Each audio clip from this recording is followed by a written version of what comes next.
Okay, இப்போ பார்த்தோம் அப்படின்னா நம்மளுடைய ஃபைல் மை ஸ்கூல் ஃபைலை ஓப்பன் பண்ணால் நம்மளுடைய 2 பவர் பாயிண்ட் ஸ்லைடும் இங்கே ஆட் ஆகிடுச்சு. ஸ்கை வியூன்னு போட்டதும் படம் இன்சர்ட் பண்ணதும். இப்போ எனக்கு இந்த ஸ்கை வியூ இங்கே வேண்டாம், எனக்கு அந்த பிக்சர்ஸ்க்கு முன்னாடி வேணும். அதனால அதுக்கு நம்பர் மட்டும் நான் கொஞ்சம் சேஞ்ச் பண்ணுறேன். ரீநேம் போய் நம்பர் சேஞ்ச் பண்ணோன்னே அது அங்கே ஸ்கை வியூ வந்து அந்த இடத்துக்கு போயிடுச்சு. இப்போ எனக்கு எல்லாமே ரெடியாக இருக்குது. அடுத்து ஃபோட்டோ ஸ்டோரியில் வீடியோ வந்து நம்ம க்ரியேட் பண்ண போகிறோம். ஸோ சர்ச்சில் போய் ஃபோட்டோ ஸ்டோரின்னு கொடுக்குறேன். நம்ம ஃபோட்டோ ஸ்டோரி 3 ஃபார் விண்டோஸ் அப்படின்னு வரும், ஓப்பன் ஆகும். அதில் பிகின் எ ஸ்டோரி அப்படின்றது டிஃபால்ட்டாக செலக்ட் ஆகியிருக்கும். அதை செலக்ட் பண்ணிக்கிறோம். இம்போர்ட் பிக்சர்ஸ் அப்படின்னு ஒன்று இருக்கும், அதில் அது கிளிக் பண்ண உடனே எனக்கு என்னுடைய ஃபோல்டரே ஓப்பன் ஆகிடுச்சு. சப்போஸ் உங்களுக்கு ஓப்பன் ஆகலைன்னா இந்த சைடில் இருக்கக்கூடிய ஆப்ஷன்ஸில் நீங்கள் எங்கே சேவ் பண்ணியிருக்கீங்களோ அதை செலக்ட் பண்ணி உங்கள் ஃபோல்டரை கிளிக் பண்ணி உள்ளே இருக்கிற எல்லா ஃபோட்டோஸும் செலக்ட் ஆல் கொடுங்க. இன்சர்ட் கொடுத்தீங்கன்னா நம்ம ஃபோட்டோஸ் எல்லாம் இங்கே இம்போர்ட் ஆகும். இப்போ பார்த்தீங்கன்னா எல்லாம் ஒரு வரிசையாக இருக்குது அப்படின்றத செக் பண்ணிக்கலாம்.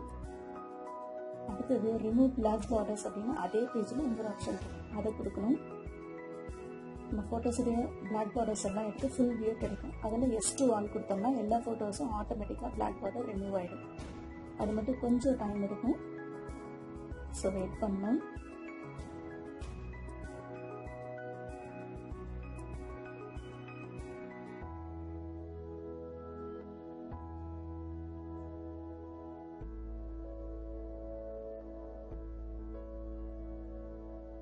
ஓகே, இப்போ நம்மளுடைய பிளாக் பார்டர்ஸ் எல்லா ஃபோட்டோஸ்லையும் ரிமூவ் ஆகிடுச்சு. ஓகே கொடுத்துட்றோம். அடுத்து இதே விண்டோவிலே பார்த்தீங்கன்னா கீழே நிறைய ஆப்ஷன்ஸ் இருக்கும். கலர் பேலட் மாற்றுறது, ரெட் ஐ மாற்றுறது, ரொட்டேட், எடிட்னு இருக்கும். இதெல்லாம் நம்மளுக்கு வேணும்னா பண்ணலாம், ஆனால் இது நம்மளுக்கு தேவையில்லை. ஏன்னா நம்ம எடுத்துருக்க ஃபோட்டோஸே கிளியராக இருக்கும். இல்லை கான்ட்ராஸ்ட், பிரைட்னஸ் மாற்றுறது, எஃபெக்ட்னு இருக்கும். எஃபெக்ட்னா நம்ம ஃபோட்டோஸ் மொபைலில் வரக்கூடிய ஆப்ஷன்ஸ் தான். நெகட்டிவாக மாற்றுறது, பிளாக் அண்ட் ஒயிட்டாக வைக்கிறது, கிரே ஷேட் கொடுக்குறது, அந்த மாதிரி. ஸோ இது நம்மளுக்கு வேண்டாம், அதனால் நைட் ஷீட் வந்துடுறேன். ஸோ இந்த பேஜில் 2 ஆப்ஷன் தான், இம்போர்ட் பிக்சர்ஸும் ரிமூவ் பிளாக் பார்டர்ஸ். அடுத்து நெக்ஸ்ட் போகிறோம். இதில் கேப்ஷன்ஸ் வந்து டைப் பண்ணுறது. எந்த ஸ்லைடில் எந்த ஃபோட்டோவில் உங்களுக்கு கேப்ஷன் வேணுமோ அங்கே நம்ம டைப் பண்ணிக்கலாம். இப்போ எனக்கு அந்த ஃபஸ்ட்டு ஸ்லைட்லேயே கேப்ஷன் வேணும், ஸோ நான் டைப் பண்ணுறேன்.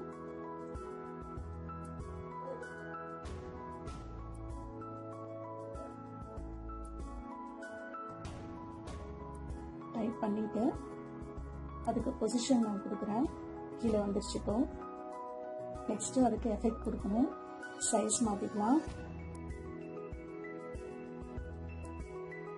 அந்த போல்டு கொடுக்குறேன். நெக்ஸ்ட்டு கான்டென்ட் ஸ்டைல் மாற்றிக்கலாம்.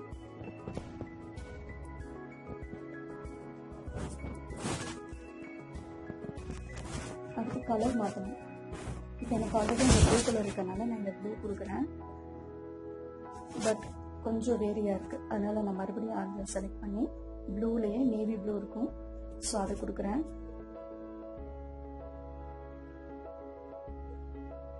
ஓகே, இப்போ எனக்கு ஓரளவு ஓகே ஆகிடுச்சு.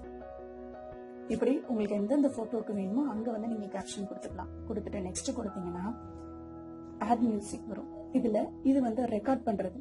எனக்கு ரெக்கார்டிங் வேண்டாம் அப்படின்னா மறுபடியும் நெக்ஸ்ட்டு கொடுங்க. செலக்ட் மியூசிக்னு கேட்கும். நம்ம ஏற்கனவே சொன்ன மாதிரி www.bensound.com அதுலேருந்து நீங்கள் ராயல்ட்டி ஃப்ரீ மியூசிக்கை டவுன்லோட் பண்ணி வச்சுட்டு அப்புறமா நீங்கள் இது வரணும். இதில் நான் ஆல்ரெடி டவுன்லோட் பண்ணியிருக்கேன். மியூசிக் செலக்ட் பண்ணி இன்சர்ட் கொடுக்குறேன். அந்த மியூசிக் வந்து லோட் ஆகிடுச்சு. ஆரஞ்சு கலரில் இருக்கிறதா மியூசிக். ஸோ இந்த 4 ஸ்டெப் ரொம்ப ஈஸியாக இருக்கும். அடுத்த 2 ஸ்டெப் தான் கொஞ்சம் டைம் எடுக்கும். அதனால் இந்த ஸ்டெப்பெல்லாம் முடிச்சுட்டு மறுபடியும் நம்ம பேக் போட் வரும். பேக் போனோம்னா அந்த பிக்சருக்கு கீழே கஸ்டம் அனிமேஷன் இருக்கும். அதில் போகிறோம். அந்த கஸ்டம் ஒவ்வொரு ஸ்லைடும் எவ்வளோ நேரம் தெரியும் நம்மளுக்கு அந்த விஷயம் ஸோ நான் என்ன பண்ணுறேன், ஒவ்வொரு ஸ்லைடும்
இருக்குது. ஸோ நெக்ஸ்ட் கொடுத்தோம் அப்படின்னா